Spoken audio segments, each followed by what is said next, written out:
Season 5 is over, so let's set jokes aside and look at what worked and what didn't work this year. Our story can be broken down into 7 sub-stories. Our first story is that of Sansa, Theon, and Brienne. After a great opening with Sweet Robin, we find Sansa as a stronger, more assertive character. Brienne, on the other hand, is trying to find her place in the world. After an altercation with Littlefinger, Brienne remembers that her mission is to rescue Sansa. Theon, though, is a broken man thanks to the treachery of Ramsay. Sansa's newfound strength, though, is used to convince her to actually marry Ramsay. This seems like an outrageously bad idea, but Littlefinger convinces Sansa that she has what it takes to get through this. Brienne tries to contact Sansa, but nothing seems to pan out. Things start going bad for Sansa when Ramsay's jealous lover starts harassing her, and when she discovers that Theon is there and Ramsay is a bit creepy. Sansa at first seems strong enough to handle this situation. However, then Ramsay rapes her. Sansa reaches out to Theon to help her, but then realizes that Theon isn't in any condition to help anyone. The person who can help Sansa, Brienne, ends up distracted by vengeance, and so in the end Theon does actually come around and rescue Sansa after all. So does this story work? Well, it seems incredibly perverse that Sansa starts out as a strong character and then weakens over time. The only thing she successfully does to overcome her situation is to steal a corkscrew to unlock a door. Sansa was already tortured by Joffrey and rescued by Littlefinger. I'm not sure what the point of having this happen again is. Why have a frightened little girl become a strong woman, only to become a frightened little girl? Theon's story of rediscovery fares a little better, however it seems to rest on a never-before-established love for Sansa. And it seems odd that he overcomes Ramsay by proxy through Miranda, when Miranda was never established as a very scary character. Brienne's story of twiddling her thumbs and then choosing vengeance over honor just doesn't work. Brienne has previously been portrayed as the most noble character in our story. Having her march into a war zone to find Stannis seems a little ridiculous. So does anything work? Yes, Alfie Allen's acting saves everything. All moments of dread, pain, torture, fear, shame, I felt them through Theon and weirdly not through Sansa. Alfie Allen took a rather poorly written story and made it very compelling television. Our second story is that of Cersei. Cersei's story is framed by the fact that as a child she heard a prophecy that her children would be killed and a younger queen would take her place, and thus Cersei is paranoid. Jaime fans the flames of this paranoia a bit, but it seems that Cersei just doesn't like people. She doesn't seem to like her uncle, or her cousin, or her maester, or Mace Tyrell. And she especially doesn't like Queen Margaery, who is of course getting closer to the king. The only person she does seem to like is Qyburn, who's building a monster. After catching wind of a suggestion that Cersei should return to Casterly Rock, Cersei decides to take action. Supposedly immoral things are happening in King's Landing, and religious zealots are causing some trouble.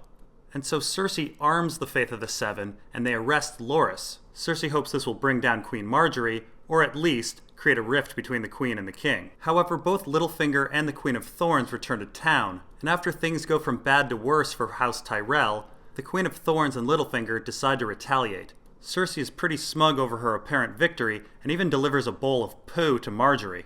But then Cersei discovers that those in glass houses shouldn't throw stones. Cersei is imprisoned until she finally breaks emotionally and confesses to some of her crimes. She endures a walk of shame and then is greeted by Qyburn's monster, who will protect her in her trial. So does the story work? Well, mostly. Cersei's story is that of paranoia and how it can lead to horrible decisions. And Lena Headey, being a great actor, really sells this. Jonathan Pryce also nails the High Sparrow as someone you feel like you could trust. And some scenes, namely the Maggie the Frog scenes and the Walk of Shame, are just incredibly put together. However, some things aren't done well. For example, why does Cersei dislike her uncle and Pycelle? We have no established reason why Cersei's paranoia should go beyond Margaery. And why does she trust Qyburn so much? These are very important questions when you look at where Cersei ends up. Considering that the entire story is about Cersei's mind, we should have explored this at least some. Our third story is that of Daenerys and Barristan. Daenerys' story is that of a military occupation. Some of the local population want Daenerys to leave and commit terrorist acts against her men. Others want Daenerys to stay and fear what would happen if she left. Daenerys is presented with a couple options: acculturate and sacrifice some of her morals, or kill them all and let God sort them out. Daenerys' war on terrorism makes some gains and a few terrorists are caught. Barristan convinces Daenerys to put them on trial, but they're murdered before their trial. Daenerys' execution of the murderers does not go over very well, and she feels lost. But Barristan makes her feel a little better by telling her a story about Rhaegar and how he won over the people. Barristan is killed by terrorists, but the event makes Daenerys take Barristan's advice to heart. She will try rule of law and winning over the people, and so she decides to marry Hisdar and open the fighting pits. Daenerys seems to regret her decision to open the fighting pits, but it all doesn't matter. The terrorists attack anyway, and Daenerys is forced to escape on her dragon. She ends up in the Dothraki Sea and is captured. So does the story work? Well, the answer is a resounding no. The logic of the Daenerys story is so bad that I would call it socially irresponsible. In a very clear allegory to the Iraq War, we have one character that says rule of law and winning over hearts and minds are important. Daenerys attempts this only to find out that the population is just a bunch of terrorists. The proper way to deal with them is to burn them alive. What the hell is the moral of this story? Let's keep in mind, in the book, Daenerys does achieve peace. She does win over the hearts and minds of the people. It's Barristan's mistrust and ignorance of the local culture that eventually leads to the war. The moral of the story is be learned, be nuanced, and try not to be manipulated. Apparently the show's moral is be holier than thou and be rigid, because what you do doesn't matter anyway. They're all just a bunch of terrorists. The Daenerys story is the weakest of our 7 stories, and that's saying a lot. Our 4th story is the crowded tale of Jon, Sam, Davos, and Melisandre. Our main characters start out surprisingly all on the same page. Jon, Sam, Davos, Melisandre, and Stannis all think the wildlings need to be saved and the others need to be stopped. We mostly have little problems. Melisandre keeps hitting on Jon. Sam feels impotent. Mance needs to be burned. Shireen's mom is mean. Stannis wants Jon to be Lord of Winterfell. And Janos Slynt is a dick. But the real conflict begins after Jon is elected Lord Commander. Jon as Lord Commander means peace with the wildlings, which many in the Night's Watch do not want. Maester Aemon tells Jon to grow a pair, so Jon announces that he's going to have a rescue mission for a bunch of wildlings. And this doesn't go over very well at all. Stannis lingers a while at Castle Black and establishes that he loves his daughter. And Sam, through conversations with Gilly and Stannis, decides he really wants to be a maester. Stannis leaves town with his family, which makes Davos nervous, and Jon leaves on his quest with the wildlings. And then Aemon dies, which leaves Sam with no friends at Castle Black. Gilly gets attacked, Sam gets his butt kicked, and then Sam gets some sex. But Sam is actually doing the best of the crew. Jon goes and finds the wildlings, but then is attacked by the others. Jon fully realizes how grim the situation is. Meanwhile, Stannis, Davos, and Melisandre are caught in a blizzard. To get out of the blizzard, Melisandre asks Stannis to burn his daughter. At first he refuses, but then things get desperate after his food stocks are burned by Ramsay. Stannis orders Davos away, says goodbye to his daughter, and then burns her alive. Stannis' wife has second thoughts, but it's too late, so she ends up killing herself. Meanwhile, Jon returns with all of the wildlings, which makes people angry, and now Sam wants to leave Jon for the Citadel. Stannis heads off into battle, but is defeated in a whimper, and Melisandre returns to the Wall. This happens just in time for Jon to be stabbed in a mutiny. So does the story work? Well, for the most part, yes.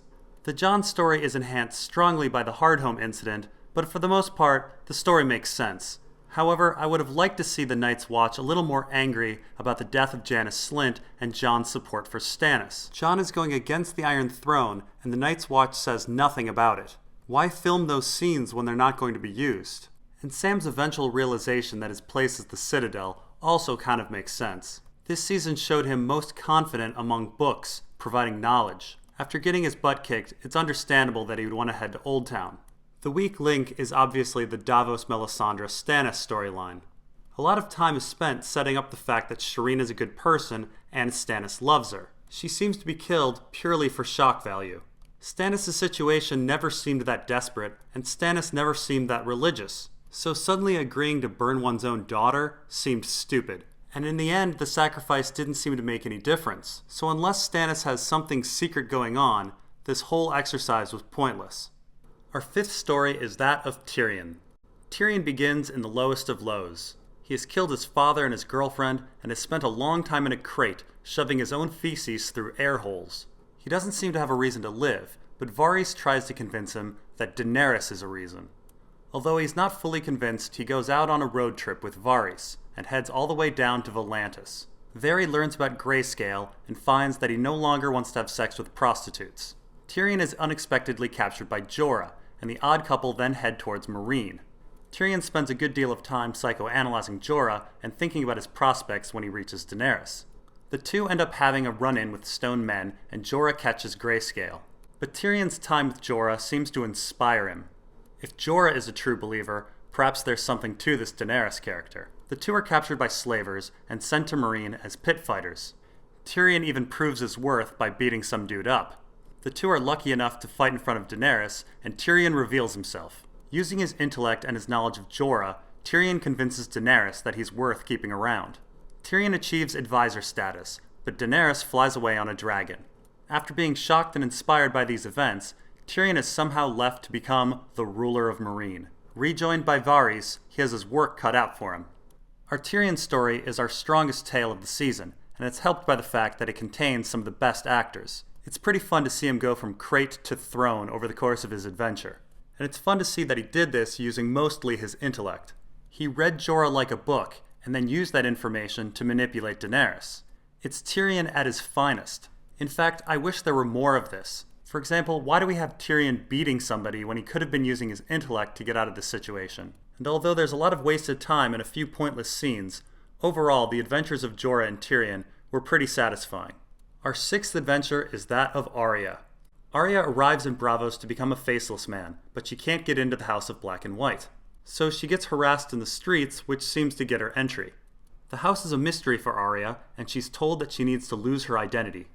So she throws away her stuff and hides Needle.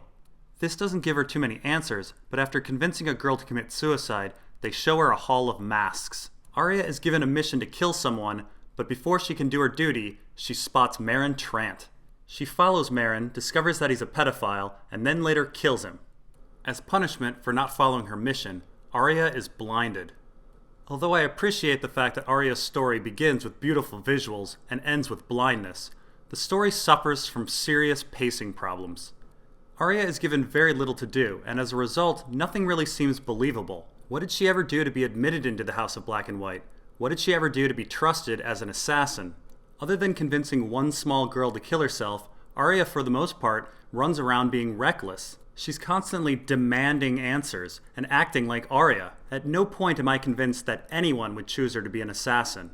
And sure enough, she botches her first mission. And I'm also bothered by the lack of character growth for Arya. Arya's character had previously been descending into darkness, but Meryn Trant is presented as a monster. So how does killing Meryn Trant advance her plot? Unfortunately, Arya didn't grow at all this season. Our seventh and final story is that of Jaime and Areo. Our story begins with Jaime finding out that his daughter is in trouble. Feeling guilty that he couldn't save Joffrey for Cersei, he sets out on an adventure. He recruits Bronn, who is about to embark on a life of upper-class idleness. However, Jaime threatens to take that away unless Bronn helps him. In Dorne, Areo watches as Doran and Ellaria argue. She wants revenge for Oberyn, but Doran claims that he doesn't. Jaime and Bronn sail down to Dorne and discuss what they want from this quest and what they want in life. Jaime and Bronn fight some Dornishmen, but the real threat are the Sand Snakes, who want to capture Myrcella and start a war. While Trystane and Myrcella try to have some romantic time, Jaime and the Sand Snakes all converge on her at the same time. They fight, but Areo ends up capturing them all. Jaime and Myrcella bicker a little, while Bronn and Tyene seem to have a connection in their jail cell. Jaime explains everything to Doran, who agrees to send Trystane and Myrcella to King's Landing. However, right before leaving, Myrcella is poisoned by Ellaria.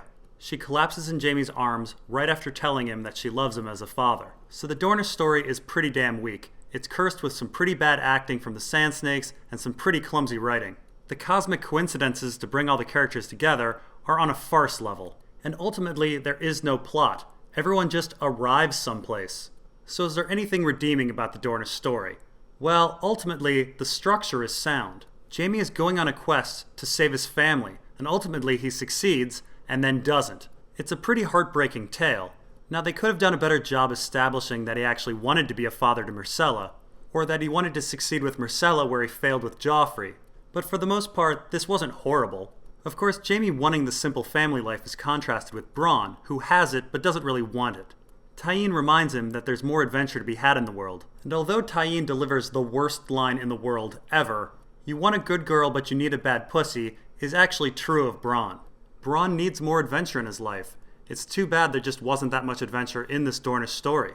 And that's it for Season 5. Not a great season, but it had its moments. Let's hope things get better next year.